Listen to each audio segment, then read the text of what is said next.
next 1 minute. Okay, I think we'll just go on. So good evening once again, everyone. Thank you for joining another Kaizen session and welcome once again. So we had initially started this this new book, our fifth book, Atomic Habits by James Clear, last week with my story. And Kazim and Miriam, if I'm not mistaken, they did fantastic justice to that particular chapter, which was the first, like the introductory chapter of the book. And before then, we had looked at Outlier by Malcolm Gladwell. Fantastic book as well, fantastic book. And then today, we'll be discussing this. I think this is officially the first chapter, basically, for me, from my interpretation of this book, right? The first part was the introduction, which is the fundamentals, why tiny changes make a big difference. And Abimbola Elegbede, will I say, is a chief now, from what we can see, is here to discuss it with us. And to be honest, I have really marked quite a lot of things. And I recall, I think I was discussing with Kazim during the week, and I was like, man, this book is already starting to do wonders to my life. But let me let Abimbola do justice, and then we can always take it up from there. So thank you so much, Abimbola. Welcome. Thank you for reviewing. I know it's your first time, so I'm expecting that after now you come like 15 more times before this book will end. Yeah, just take it away. Thank you. Okay. Thank you very much, Moses. Good evening once again, everyone. And please, I would like to seek your indulgence and take an excuse in advance in case I make any blunders. I hope to be able to come back multiple times in the future. And I would also like to thank everyone for Kazim and team for everything they've been doing so far. So I'll be reviewing the chapter 1 today, which is the surprising power of atomic habits. So the writer actually starts the chapter by giving a brief history of the British cycling community, or the British cycling body, speaking about how close to 100 years period they were not so successful. They didn't win a lot of trophies. Over 100 years period, they only won one gold medal in the Olympic Games, and also in the Tour de France they didn't even win anything at all. In fact, the writer went ahead to allude to the fact that the top bike manufacturers in Europe at the time, they actually refused to sell them bikes when just based on how bad the British riders were. Nobody wanted to actually have their gear being used by a team so bad until British cycling body brought in someone called Dave Brailsford to act as their new performance director. And what made Brailsford different from the directors they've had before was the fact that he had a strategy which he termed the aggregation of marginal gains. And basically, these marginal gains basically speaks to, according to how Brailsford explained it, that when you look at everything it takes to be able to ride a bike, for example, if you break everything down into tiny bits and you make 1% improvement on all these micro parts that have been broken down, when you put all those increases, all those tiny improvements together, they all come together to make a significant increase altogether. So as Braceworth started, he and his coaches basically broke down the whole activities that the British cyclists did into smaller bits using this strategy, and they basically made improvements in two different parts. The first part is they made improvements in things that people would normally make improvements in, such as the functional parts of the bikes that they used, like how well the tires grip the ground. They rubbed alcohol on the tires to make sure that the tires grip the ground more. They made sure the riders wore electrically heated overshorts or shorts to make sure that their muscles are in perfect temperature. They also incorporated sensors to ensure that whenever an individual does any exercise or did any exercises, they are able to track how their muscles and their body parts responded to those exercises. They also incorporated, so they basically did like a research or a test with turbines to check different types of clothing materials, different fabrics to come to a conclusion on which one was the best for the team to use. So those were the expected parts that you expect anybody that wants to come in to make a change would want to work on. Let me improve the things that people can see. However, they also worked on the other parts that people normally wouldn't focus on or would be overlooked. Like they brought in a surgeon to teach the riders how to wash their hands. They painted the interior of the tin truck white to make sure they are able to detect deaths faster or easier. And basically, just things that people would normally overlook, just to make sure that um, they are able to this concept of marginal gains or micro gains is implemented. And in 5 years period, the British cycling team actually started seeing the fruits or the result of these marginal gains. And by 2008, Bracewell came in 2003, and by 2008, which was 5 years later, the British cycling team actually won 60% of the gold medals in Beijing Olympics. By 2012, in the London Olympics, they won nine. They actually set 9 Olympic records and 7 world records. In Tour de France, they won a lot of medals and a lot of trophies as well. Between 2007 and 2017, they had won, when you compare that with 100 years before Braceforth took over, where they only won one gold medal. Between 2007 and 2017, they had won 178 world championships, 66 Olympics, and 5 Tour de France. So basically, this concept that Braceford brought into play actually brought about great success for the British cycling team. So basically, one would ask, why would a team that was historically bad just all of a sudden start making strides and start achieving remarkable results? So then it takes us to why small habits make a big difference. So a lot of times we try to overestimate the importance of um, doing something big at once, one big defining moment. Like you want to start a business, I have to start with the one that would have outlets all over Nigeria. For example, I want to lose weight. Once I go to the gym, I want to see the results in 1 week. If I want to write a book now, I have to write the one that has like 1,000 pages and all those things.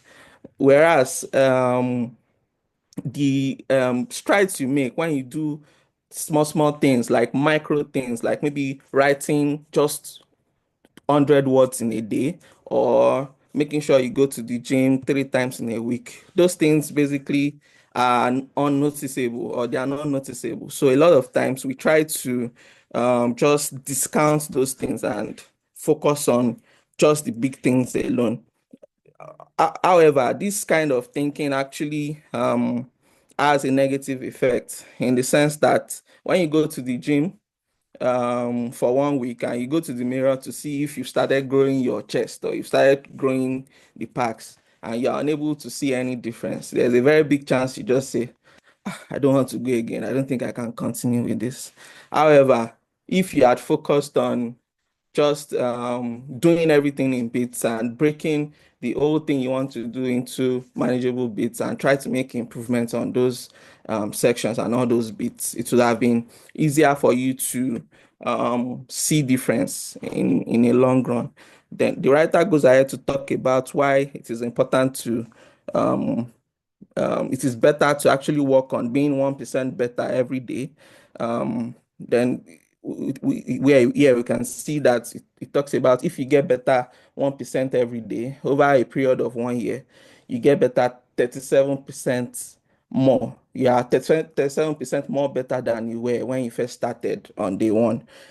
On the other hand, if you get 1% worse every day over a 1 year period, you will almost be at point zero at the end of the year.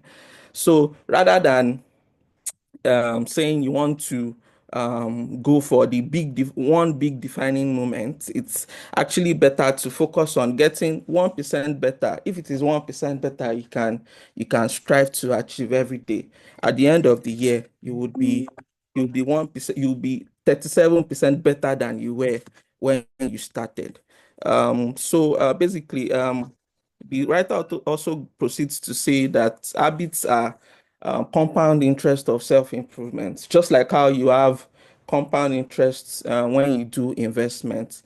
When you repeat your habits multiple times, they actually compound. And generally, human beings, we try to look at growth as something that is linear, something that should, once I start at point A, I should be able to go straight line. In 2 years, I should be able to get this. Whereas that's actually not how it works in real life. You have to create an habit that is repeatable every day, and by you repeating it every day, you actually get better every day, rather than expecting that everything would go smoothly and linear as you think they would. So the writer also goes further to talk about how the slow pace of transformation. If you can recall, it took 5 years after Brailsford took over before the British cycling team actually started winning honors. And a lot of times, as human beings, we can actually chicken out or um, sign out of the whole process after you've not seen any difference over a short period of time. However, real change actually takes time, because it takes time for those repeated habits to come together to actually provide good fruit for the person being engaged in them. So rather than going through that period of patience and repeated actions, there's a very big chance that as human beings we chicken out or sign out of that process. For example, that one time that you say, this night I'm just going to take Coke, it's not going to kill me.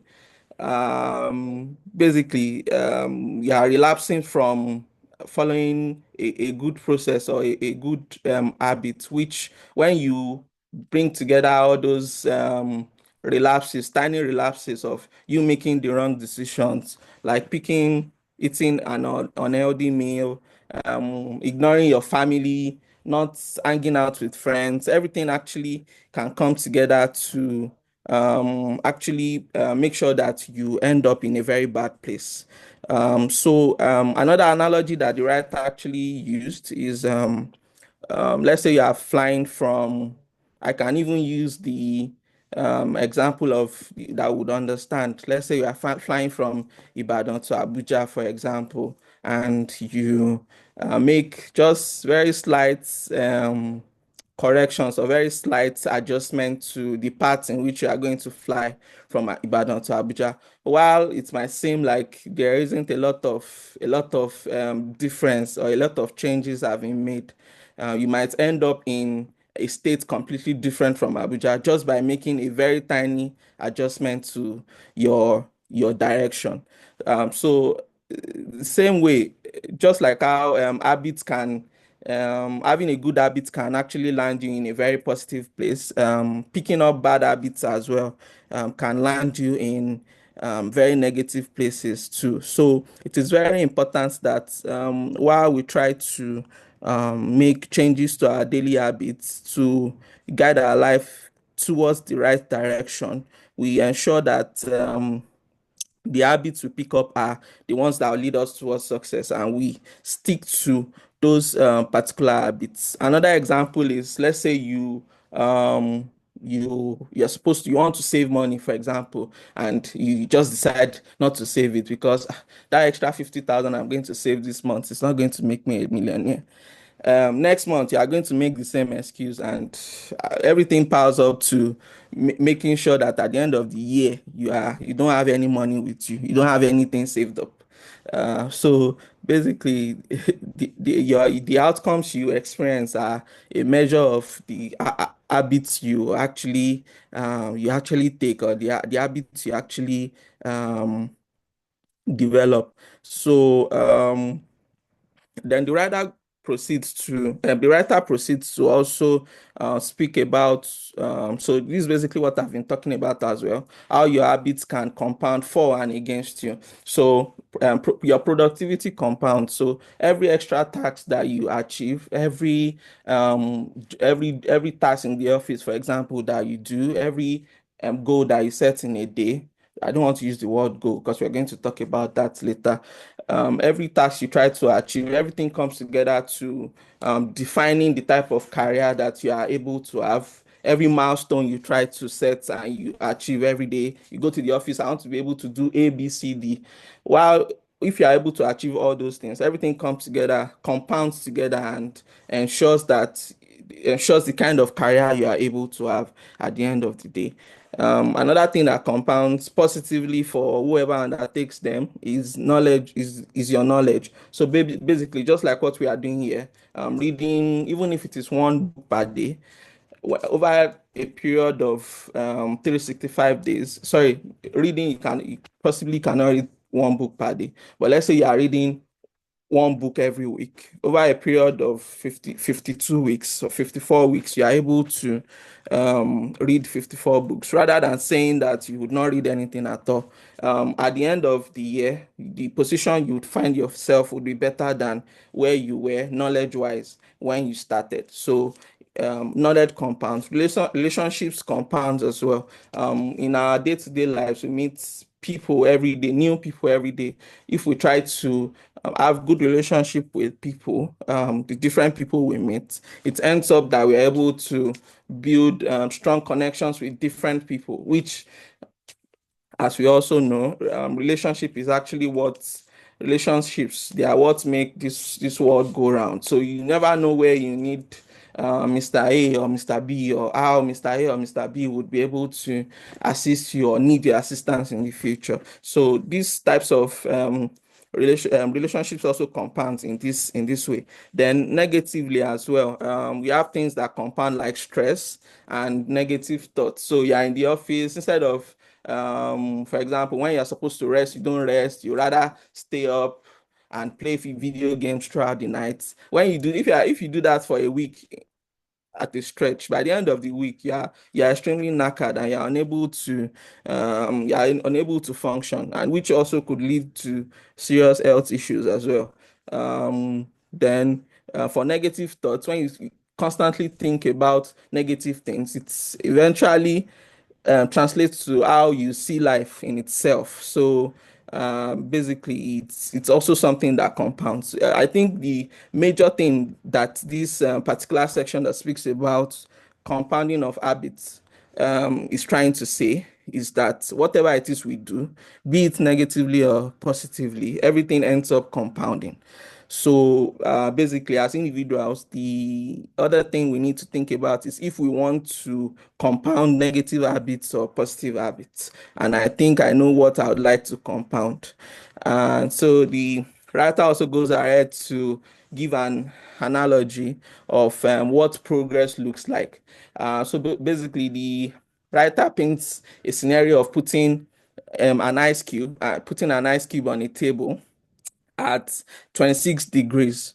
Then you increase the temperature of the room to 27 degrees to 28 degrees, but the ice cube is still there. It doesn't melt. It's just still there, just like you brought it out of the freezer. Then it goes up to 29 degrees, 30 degrees, 31 degrees. It's still the same. Nothing happens. The ice is still there. But when it gets to 32 degrees, the ice begins to melt. And there's no difference between moving from 31 degrees to 32 degrees. It's the same 1 degree increment that has been happening from 26 degrees to 27 degrees to 28 degrees until you got to 32 degrees.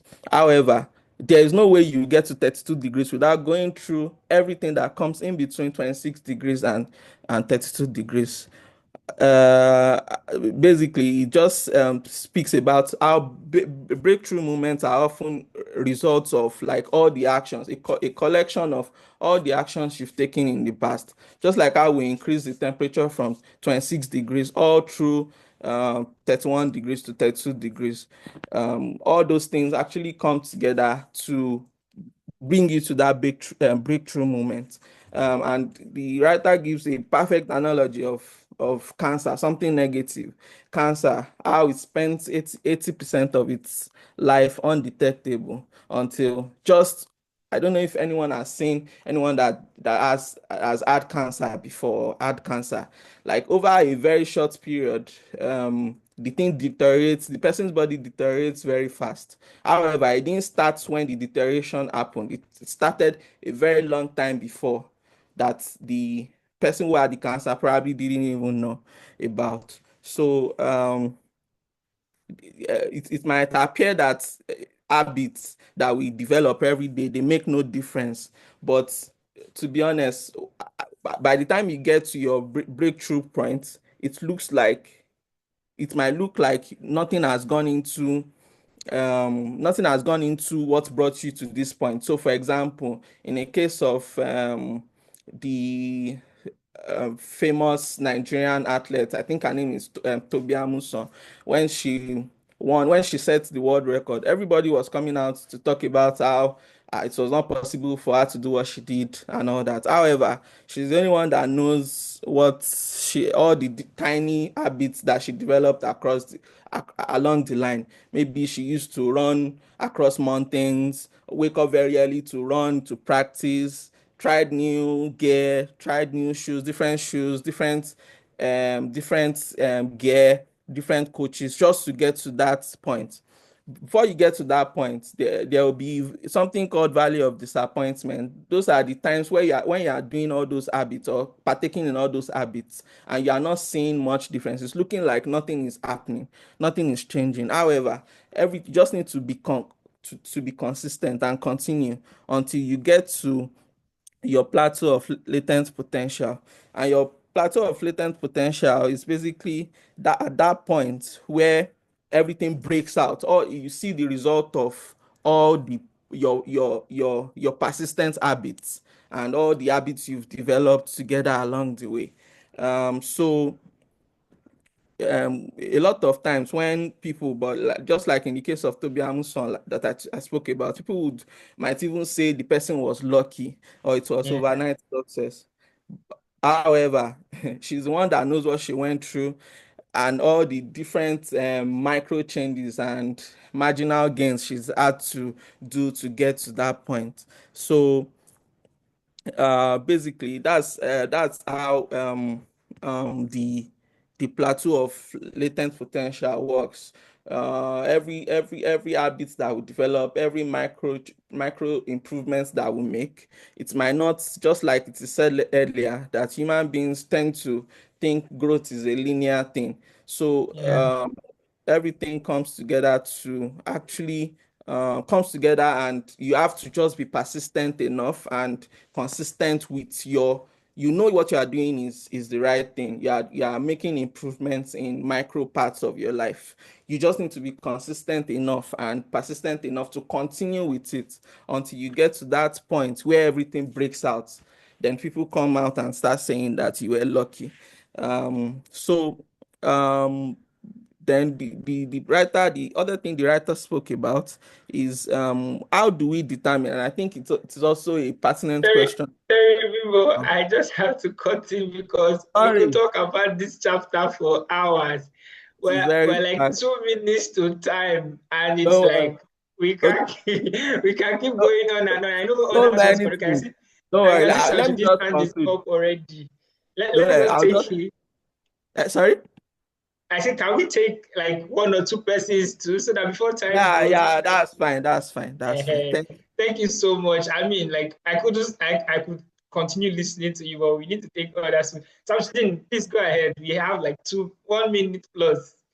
So let's hear from you as well, please. Go ahead. Thank you so much, people. Okay, good evening, everyone. That has been a. Can you hear me? Yes, I can hear you. Please go ahead. Okay, so that has been a fantastic review by Bimbala. Yeah, Thank for absolutely. job well done. Okay, so my little addition is he gave an example of Toby Amuson, equally to tell us the effect of tiny habit. If you look at Usain Bolt, he's the former world record holder for 100 meters. Yeah. Just for him to run for 9 seconds in an Olympic game, he trained for 4 years. Imagine doing a tiny habit for 4 years because of running 9 seconds race in an Olympic race. This will tell us that, like I said, anything we do, no matter small, in as much as we are consistent in it, is going to have a compound interest at the end of the day. So look at this group also. If you are said that I want to be reading each book for 1 week, can say I will not make any effect. But look at, Yeah. in fact, we have already been practicing atomic habits from the beginning of this Kaizen group. We see we take a chapter in a week to tell us that we don't need to start to read everything at all. But the fact that we are taking it little by little, it makes us to have a comprehensive understanding about what the book we are reading. So, and that is the effect of what atomic habits. Something you do consistently, no matter how small, is going to have what a compound effect at the end of the day. Thank you so much. Fantastic, fantastic. Thank you so much, Samsudin. We're already spot on time. And honestly, I would still like to say more, but for want of time, let me just add one thing. I'd like everybody to analyze where they are today. All of your outcomes that you are today is a big factor of the habits that either positively or negatively you've been practicing. So find out where you are today. Me, I had to even self-reflect after this chapter to say, oh, this is not the kind of body I want to. All of the habits that I've been practicing that have been leading me to this body, I need to start changing them. I need to hit the gym. I need to exercise. It's not the kind of, I had to start looking at a lot of my life to now reflect and say, okay, look at these habits that I need to change in these places. And over time, I hope I'll be able to see results. So, thank you so much again, Abimbola. That was wonderful. And honestly, I can listen to you for a whole 3 hours, but because of time, we need to go. Just one quick announcement. I think our game night will be coming next week, yeah? And the game night usually comes up, I think, once in a month. We'll be, of course, asking questions, and the prize winners will be going home with cash prizes as usual. So that will be coming up next week. Just thought to drop that. Also, I'd like to encourage everyone, if you would like to be a reviewer, please reach out to any of the admins, and don't forget to also interact with our socials and all our engagement online. Thank you so much, Abibola. Thank you to everyone, and let's continue this next week. You hear? Don't go anywhere. I'll see you again next session for Atomic Habits, next chapter. Thank Thank you, you. Abibola. Thank you, everyone. Thank you. Bye, everyone. Thank you, Bimbo. Thank you, everyone. Have a lovely day. Bye-bye. Bye.